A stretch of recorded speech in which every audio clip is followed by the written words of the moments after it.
Republican gubernatorial candidate Lee Zeldin and his running mate for lieutenant governor, Alison Esposito, held a campaign event in New York City's Union Square on Thursday.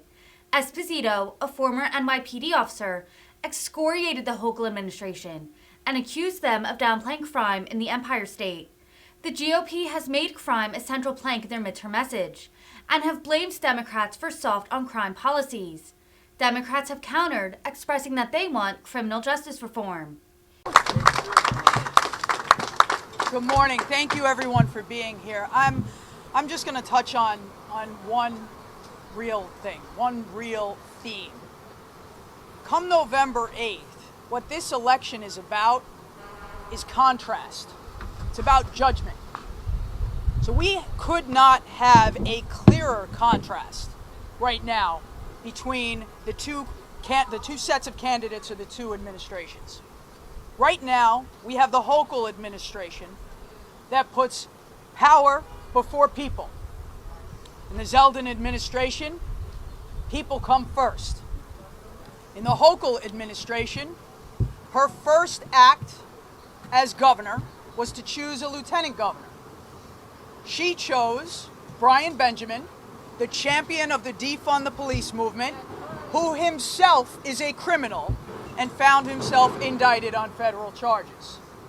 Congressman Zeldin's commitment to the innocent people of the state of New York was to ask to be his running mate, an NYPD executive with almost 25 years of experience in law enforcement. Clear contrast to the commitment of the people of New York State. Now, we have a crime problem, and the government right now, the administration right now, doesn't want you to believe your own eyes. They want to downplay it. They want to say our subways are safe. I was at an event the other night where a politician said, please don't judge us by the extra 6 felony crimes a day in the subways. That's an extra 6 victims. Contrast. That administration, Hochul's administration, looks at victims as data points. The Zeldin administration looks at it as people. And every person is not a data point, they're not a statistic, they're a victim. And they have families. And it reaches through families and through communities, these crimes that change lives. Contrast. The government, or the governor rather, has the ability to issue executive orders. We campaign on those orders. You don't just get to issue executive orders because that's what you feel. We stand before you and tell you this is our intention. This is how we will support you. Contrast. Kathy Hochul says you have to elect me to find out where I stand on these issues. Contrast. Future Governor Zeldin wants to debate and talk about the issues. Kathy Hochul is in hiding because she is on the wrong side of every issue. Every single issue. Contrast. She has used her executive powers to extend her executive privileges to include pay-to-play scandals so that she can reward wealthy campaign donors with no-bid government contracts.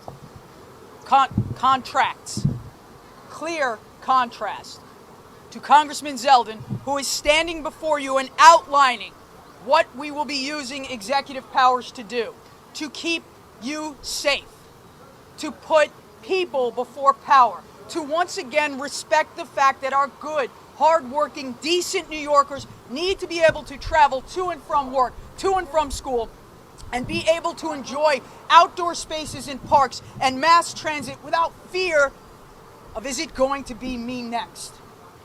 Am I going to be that extra victim in the subway? Am I not going to make it home to my family? Are my young girls going to be in our kitchen doing their homework when a drive-by gang shooting hits? Contrast. On November 8th, ladies and gentlemen, this is a clear choice to take back our state, to restore law and order, and to once again give you a government of the people, by the people, and for the people. The choice is clear, ladies and gentlemen. the contrast is clear. It's time to vote these people out. It's time to once again elect a government that we can be proud of.